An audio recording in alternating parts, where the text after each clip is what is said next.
Ibadan, 1878. Two delegates sit across from each other, one from Ibadan, one from Ekitiparapo, the coalition of Yoruba states that has spent the last year fighting to resist Ibadan's dominance. Thousands have died. The fighting is brutal. It has not stopped. But today, they are not here to fight. They are here to negotiate. Not peace, not ceasefire, but a trade route. The Ibadan war chief leans forward and lays it out plainly. His side needs kola nuts from Ekiti territory. The Ekitiparapo needs salt from the coast, and Ibadan controls the routes. The choice, as he frames it, is simple. Keep starving each other, or let's trade us through. The Ekitiparapo representative has one question. What stops Ibadan's traders from being Ibadan spies? The same thing, he says, that stops Ekitiparapo's traders from being Ekiti's spies. The moment trade stops, both sides bleed. The war continues either way, but trade allows both sides to sustain the fight. They are arranging commerce specifically so they can continue killing each other. This is not contradiction. This is 19th century Yoruba statecraft. After the meeting, a young Ibadan warrior pulls his chief aside. He wants to know why they trade with enemies at all. Why not simply stab them out? The chief's answer is immediate. Total war destroys everyone, he explains. They fight for dominance, not extermination. Today, they trade. Tomorrow, they fight. Next month, they negotiate again. That, he says, is how rivals survive each other. Ọ̀tá ẹni kì í ṣe ọ̀tá láì nídìí. One's enemy is not an enemy without reason. Rivalry in the 19th century Yoruba was not chaos. It was not simply hatred. It was structured competition, intense, often brutal, but governed by rules, moderated by interest neither side could afford to ignore. This is what this episode is about. Welcome back to Yoruba History, Identity, and the In-Between. I'm Dr. Zakshitu. If you're new here, welcome. Season 1 is following the 19th century in Yorubaland. We've covered the collapse of the Oyo Empire, the rise of Ibadan, the construction of the Yoruba identity, and the networks that held Yoruba culture together without a central government. Today, episode 5, takes all of that and asks, how did it actually function under sustained high-stake pressure? In over 2 decades of consulting, transformation work, enterprise architecture, complex stakeholder environment, one pattern that keeps showing up: competition and cooperation are really opposites. The most effective actors understand that today's rival is often tomorrow's partner. That total destruction of an adversary usually eliminates something you were quietly depending on. That insight took me years to learn. It was already embedded in the 19th century Yoruba political culture as practical operating logic. Yoruba kingdoms competed fiercely for territory, for trade routes, for prestige. Wars were real and brutal. And yet, trade continued across battle lines. Diplomacy ran alongside active warfares. Rivals kept channels open, even while fighting. The system was violent. It was also sophisticated. And when an external power arrived and replaced it with something different, something supposedly better, the question of what actually was lost is also worth asking honestly. Let's get into it. If you're new here, subscribe or follow now. We have 5 episodes into a continuous arc. Each one directly builds on the last. You want to be here from the beginning. Hit follow on your podcast app or subscribe on YouTube. After Oyo's collapse, no single power could claim unchallenged supremacy over Yorubaland. Multiple kingdoms competed across the same dimensions at the same time. For instance, for tribute and trade. Small towns paid larger kingdoms tributes for protection. And controlling more tributes meant more wealth and more military capacity to control still more. And for territory, trade routes, farmland, forest products, strategic positions. Military success built reputation, which attracted followers and intimidated rivals, which built more reputation. Whoever held routes to the coasts where European goods, firearms, and salt arrived had structural economic advantage over everyone else. This was a system in permanent motion. Kingdoms tested each other constantly. Alliance shifted. Positions were recalibrated. No outcome was final. By the 1850s, Ibadan had emerged as the dominant military force, as we covered in episode 2. Dominance predictably bred organized resistance. Ijayi, under Kurumi, challenged Ibadan directly. That became the Ijayi War of 1860 to 1862. Abeokuta's Egba Confederation pushed back against Ibadan's westward expansion. Ijebu controlled the routes to Lagos and the coast, blocking Ibadan's access to European trade its military machine ran on. The Ekiti and Ijesha states, exhausted by the years of interference and extraction, formed the Ekitiparapo coalition in 1877, but specifically to resist hegemony. These rivalries were not random. They followed strategic logic. Smaller powers allying against the dominant one, larger powers working to divide potential coalition, everyone calculating where leverage was and how to apply it. Here's something crucial. These wars were not genocidal. The goal was not to destroy rivals. It was to extract tribute, control routes, demonstrate strength, and accumulate prestige. Defeated kingdoms were typically incorporated into the sphere of influence rather than wiped out. Population was economically viable for tribute, agricultural labor, military manpower. Total destruction served no strategic purpose. So, warfare had limits. Brutal, often tragic limits, but limits nonetheless. The objective was domination, not obliteration. That distinction shaped everything about how the system operated.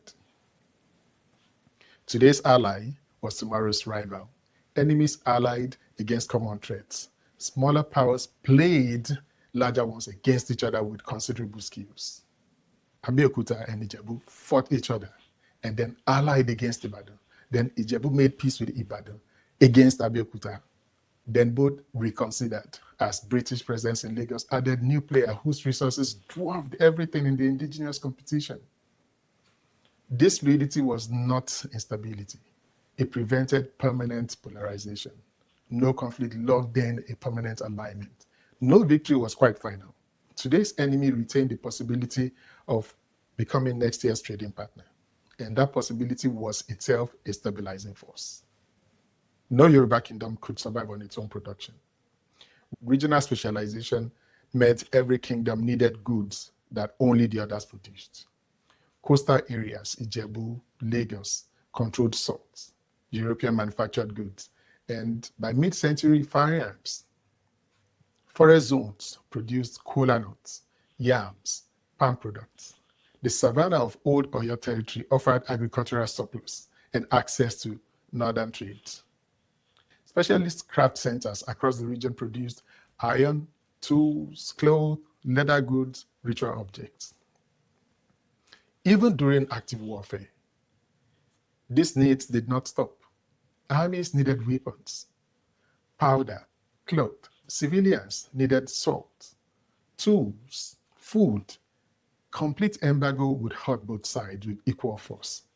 So, trade continued, openly during peace and quietly during hostilities, through intermediaries when direct exchange became dangerous, and through border arrangement when both sides calculated the total blockade cost more than it gained. During active conflict, trade found alternative routes. Neutral kingdoms, smaller states both sides had reasons to respect, became conduits. Border markets operated under truce arrangements at the edges of contested territory. Merchants from neutral parties traded with both sides simultaneously. The Ekitiparapo War illustrates this clearly. 16 years of grinding conflict. 1877 to 1893. Trade never stopped completely. Routes shifted. Intermediaries multiplied. Border market expanded to absorb demands that direct trade could no longer serve. Both sides needed the exchange too much to end it. And both sides knew the other needed it equally, which was itself a form of leverage and a form of connection. Women merchants were especially significant during active conflicts. Cultural norm offered them a degree of protection that male traders did not have. Attacking a market woman carried social costs, reputational, spiritual, communal, that attacking a male trader did not. They maintained trading relationships across hostile political boundaries in ways that men operating in formal military and political sphere could not. A successful market woman might sustain active trading partnership in enemy territory through a war, resuming openly immediately when peace returned, because the relationship had actually never stopped. She simply routed it differently. Warfare in the 19th century Yorubaland was partly economic in structure. Raiding produced captives. Before British abolition of the Atlantic slave trade was enforced in the 1840s, captives were sold into that trade. Afterwards, domestic slavery intensified. Captives became agricultural workers, soldiers, domestic servants, dependents incorporated into captor society at scale. But this economic logic contained its own moderating constraints. Destroying an enemy completely ended the revenue stream. A dead kingdom had no tributes, produced no captives, offered no ongoing commercial relationship. So, even victorious kingdoms typically left defeated rivals intact but subordinated, allowed economic recovery, maintained tributary relationships rather than imposing direct control, and preserved productive capacity that made dominance worth having. War was profitable only if it did not consume what it was competing over. Yoruba kingdoms maintained sophisticated diplomatic practices that ran in parallel with and sometimes during active military campaigns. Senior chiefs or trusted representatives served as envoys. Their persons were typically protected by convention. Killing an envoy was not just a practical problem. It was also a violation of norms everyone relied on. Formal negotiation followed ritual protocols, proper greetings, exchange of gifts, formal statement of propositions, offers and counter-offers, structured by carefully established forms. Treaties were sealed through oaths sworn before deities, invoking spiritual sanctions that carried real weight. Symbolic objects were offered in exchange as material commitments. Marriage alliances between ruling families created kinship ties that gave both parties personal stakes in honoring agreements. These were not formalities. They created genuine obligations backed by religious belief, social pressure, and reputational consequence. A kingdom that violated solemn treaty terms faced spiritual sanction and damaged its credibility in every future negotiation. Both had real costs. When direct negotiation hit a wall, mediators stepped in.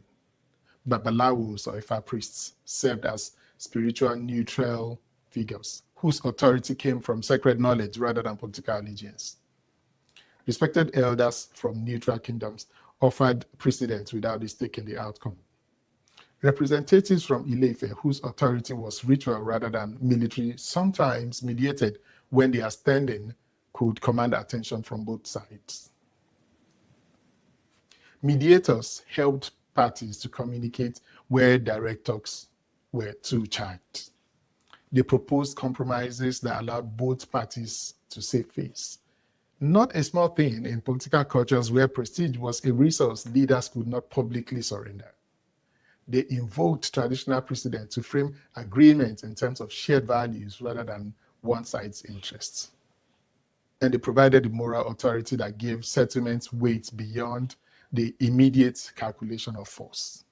Diplomatic negotiations made heavy, systematic use of proverbs and indirect speech. The indirection was not evasion, it was technique. A threat delivered through a proverb could be clear in meaning and deniable in form. It allowed the negotiator to communicate a hard position without closing the door to further discussion. Demonstrating command of proverbs signaled wisdom, cultural authority, and the kind of depth that made commitment credible.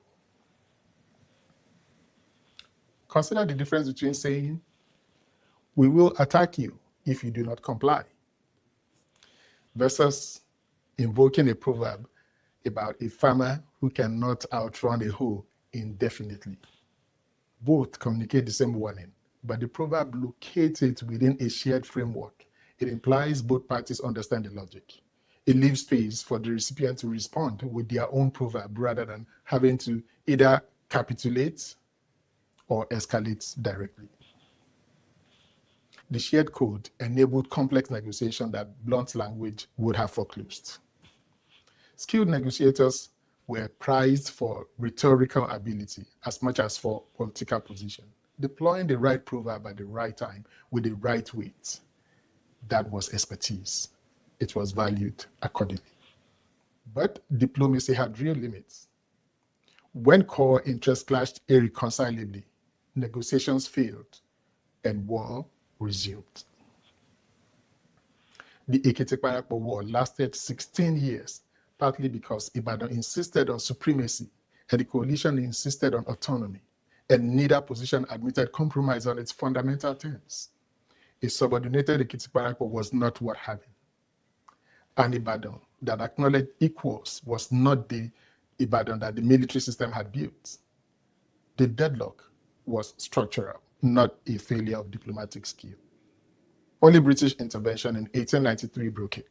An external power with resources that dwarfed anything in the indigenous competition, imposing a settlement the internal system could not reach on its own.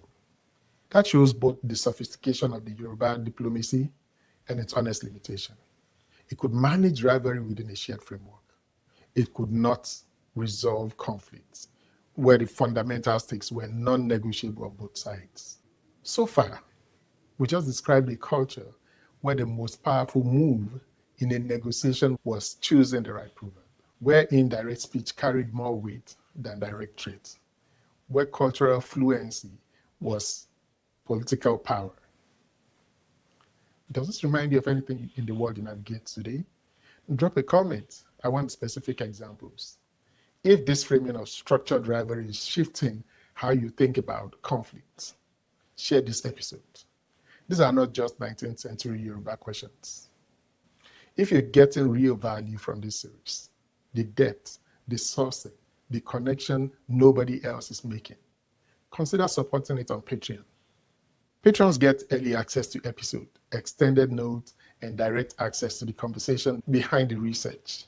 Link in the show notes, patreon.com/Zach. Yoruba means in the 19th century were not simply fighting forces. They were economic organizations of considerable complexity.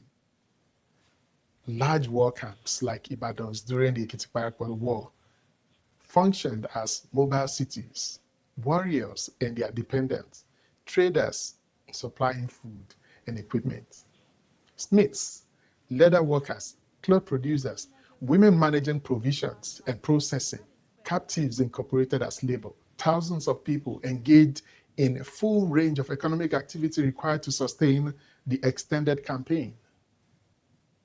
The military enterprise and the commercial enterprise were not separate systems that happened to coexist. They were integrated. The war camp needed the market needed protection from the war camp. The campaign's success depended on economic organization's efficiency. You could not manage one without the other. Honest history requires engaging with this directly. Much 19th century Yoruba warfare was shaped by the economics of slavery. Before British abolition of the Atlantic slave trade was enforced in the 30s, warfare produced captives for exports. After abolition, domestic slavery intensified. Captives became agricultural workers, soldiers, domestic servants, and dependents incorporated into captured societies at scale. The economic incentive for welfare did not disappear after abolition. It shifted, and the scale of displacement, capture, and forced incorporation was enormous. The military commercial system that produced tactical sophistication and diplomatic nuance also produced mass human suffering. Both things are true simultaneously. Rigorous history requires holding both. Access to European firearms became decisive across the second half of the 19th century. Kingdoms closer to the coast had direct access to European weapons. Interior kingdoms needed to take trade routes, maintain workable relationships with coastal powers, and generate enough surplus wealth to purchase firearms and gunpowder. Competition for arms access drove a significant portion of the diplomatic and military maneuvering of that period. A kingdom cut off from firearms supply faced a deteriorating military position that no amount of traditional organization could fully compensate for. This gave coastal powers structural leverage that interior powers were always working to offset. And that shaped alliances and conflicts in ways that purely political or cultural analysis cannot explain. By the 1880s and 1890s, British economic and political presence in Lagos was reshaping the entire competitive environment. The British wanted stable trade. Warfare disrupting commerce was contrary to their interests. They offered potential alliances that came with military and economic benefits no indigenous competitor could match. They threatened intervention when fighting disrupted commerce they depended on. And some Yoruba kingdoms began actively seeking British protection against rivals, trading autonomy for security in a calculation that made short-term sense while foreclosing long-term options. The British did not create Yoruba rivalries. They found a sophisticated competitive system already operating at full intensity. But they added a player whose resources and interests were so different from everyone else's that their entrance changed the game's fundamental character, not just its current score. Here's the paradox at the center of this episode. Ibadan and the Ekitiparapo alliance fought for 16 years. But over those 16 years, they also developed a deep knowledge of each other's capabilities and limits. They established predictable patterns of interaction that both sides came to rely on. They accumulated a shared history of conflict and negotiations. They developed a form of mutual respect, grudging and through hard fighting but real. And they had genuine stake in each other's continued existence, because you cannot have a rivalry without a rival. This was not friendship, but it was relationship structured, ongoing in its way, meaningful. It allowed calibrated response, strategic constraint, as well as strategic aggression, and the maintenance of channels that neither side could afford to close permanently. Warfare created pressure for military innovation, organizational improvement, and strategic sophistication. The need to sustain war economically drove agricultural products, craft specialization, and trade expansion.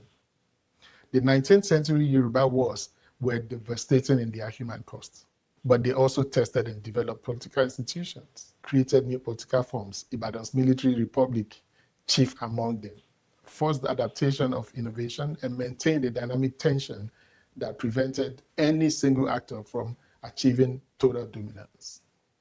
The multipolar competition did something that no single empire could have accomplished. It prevented any one power from achieving complete hegemony. When Ibadan grew too strong, rivals allied against it. When alliances formed, Ibadan worked to divide them. The balance of power was never stable. It was always in motion, always contested.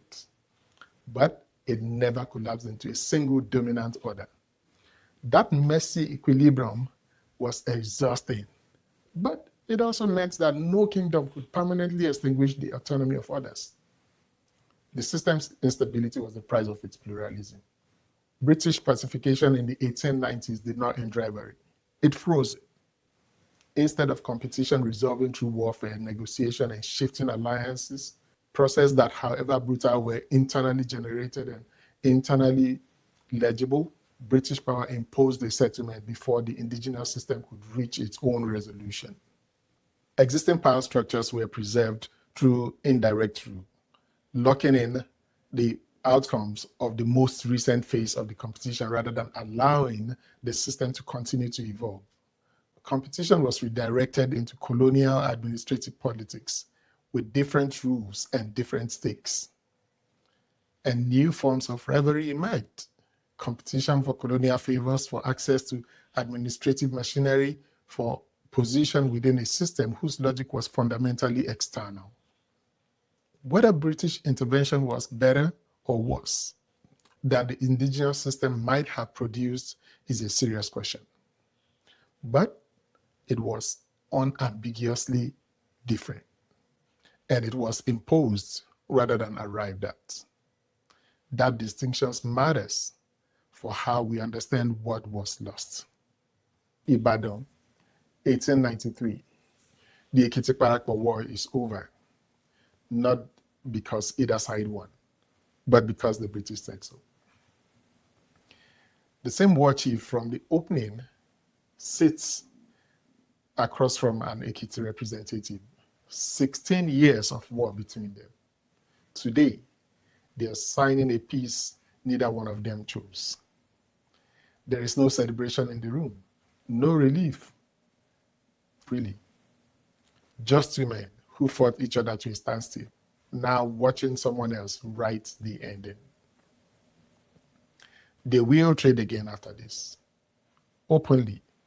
No more intermediaries, no more rerouted caravans through neutral ground. And they will compete again too. Only now, the arena is colonial administration, and the prize is British favor. The rules belong to someone else. What they do not get back is the right to finish what they started on their own terms. This is what 19th century Yoruba rivalry actually looked like. Not chaos, not primitive violence. A system with its own logic, its own rules, its own limits. Kingdoms that fought viciously and still kept trading across battle lines.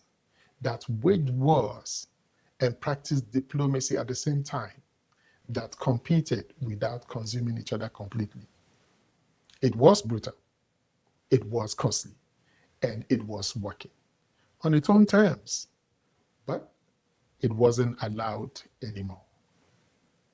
When the British arrived offering peace, many Yoruba states accepted it. They were exhausted. But peace is never just an absence of war. It's also an absence of everything that old system carried. The agency, the rules, the right to resolve your own conflict your own way. What that exchange costs is actually a question Nigeria's history is still answering.